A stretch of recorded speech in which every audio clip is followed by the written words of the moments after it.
Recently, Rebel News interviewed Facebook whistleblower Ryan Hartwig. What he described was Facebook subcontracting upwards of 1,500 content moderators working around the clock to monitor posts about the 2019 Canadian federal election. This was done by a company in Phoenix, Arizona called Cognizant. Hartwig said censors were given a special briefing on the Canadian election, including special instructions to delete posts that were insulting to federal NDP leader Jagmeet Singh. Now, they were also instructed to bring any trending memes to the attention of Facebook for their special direction. Hartwig also says that issues and personalities were protected, like Greta Thunberg.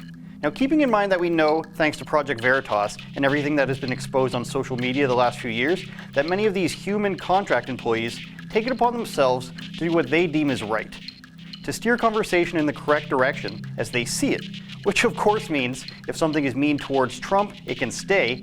If it's against Bernie Sanders, or in this case Jagmeet Singh, it's of course hate speech. Now, why do they do this?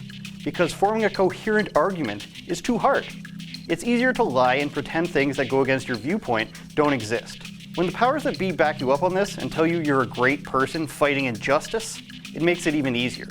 Just look at this Toronto Star article about the illegal encampment at Toronto City Hall. It reads, "Contrary to some media dispatches from the Toronto encampment frontline, civilians have been prevented from walking across the nylon bivouac or otherwise harassed. I wasn't allowed to walk around freely, and my cameraman and another cameraman were actually attacked at this site at City Hall." Now, of course, they're aware of this. These videos got more views than any video the Toronto Star could ever dream of. But let's assume they haven't seen it and read on. "The broad expanse of pavement is covered in chalk declarations commemorating Black, Indigenous, and individuals in mental crisis who've lost their lives in encounters with law enforcement." Now, I'm not denying these messages are there. I'm just confused because there is no mention of the abolish police signs, the drawings of all cops are bastards all over the place in chalk. Very adult of them, of course. Now, here's a tweet from someone sharing that very article saying that the only person I saw inciting violence there was Andrew Says. "I saw him push an old woman." Again, these exchanges are all on video. In fact, there wasn't an old woman there at the time that I was there. They think their words are magic. And so long as they believe them, it means what actually happens isn't real.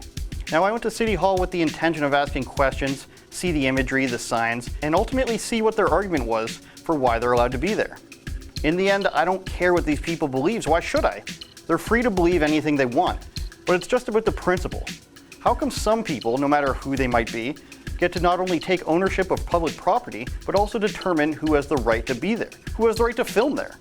And if you watch my video, you can see the reason they shove and block cameras is because a select few of them know that they can't win any argument. They know they can't rely on their pawns.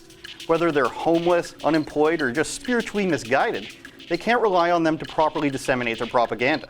If actual arguments take place, they will lose and no one will support them. I know this because I tried. What does it come down to? You're on stolen Indigenous land. Well, which tribe? Who stole it? The answer I got was it was stolen by non-specific white people, which of course I am somehow responsible for. So are you. Grouping everyone together by their race, of course, is okay with this group. Now, I did manage to hear in a different video a woman claim that City Hall is Anishinaabe territory. If you look it up, that name represents a group of at least 8 tribes, making up a huge swath of land in Canada and America around the Great Lakes and beyond. Of course, it's vague and generalized because it's meant to be. But the logic that you cannot escape is nonsensical, believe it. Because all it comes down to is overturn all wars, overturn wars that I disagree with. That's what they're saying. Give us land, give us power, and overturn wars. But only the ones that were against us. Sure, some native tribes were cannibals or owned slaves and fought in wars with other tribes. Those are fine. But overturn the wars that we lost only. So where does that stop? Which Chinese dynasty gets to own China? Do we rename Istanbul back to Constantinople? Maybe we go all the way back to ancient Sumeria, or whomever was the first civilization in each region, and they take over the government from now on. It doesn't make any sense. It's not meant to. You're supposed to chant, yell, until people go away or else you attack them. And the police have to stand down, of course, because we don't need them. That's what they say. But watch this recent video from a speech by this same group at City Hall. Nobody in history has ever gotten their freedom by appealing to the moral sense of the people who were oppressing them. But I never forget that. I never forget that.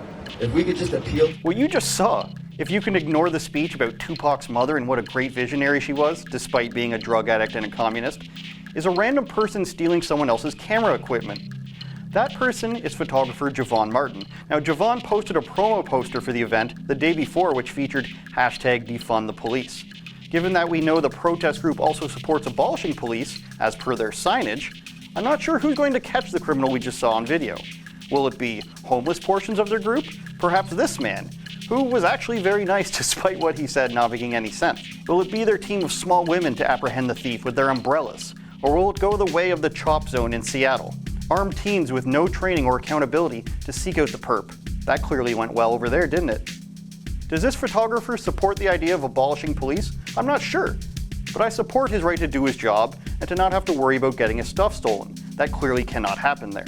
But to the City Hall protesters who thought, this is our land to govern and police, we don't need any damn cops, they cause more harm than good.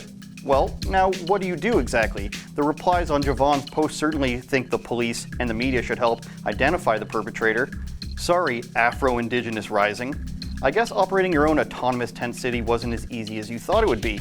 But you lasted a few weeks, I guess, and how did it even last that long? City Hall, the government. The government that paused laws to appease them. The government that tried to remove media to prevent people from figuring out the doctrine of this new nation. The only way a violent group of people was able to sustain itself was by way of the government it purports to hate. Funny how that works, isn't it? Please go to journalistdefensefund.com so we can go to places like City Hall and other protests where we need security and we will get attacked. And also, don't forget to like, share, and subscribe. Hit the notification bell, wherever it might be, so you don't miss any of our future videos.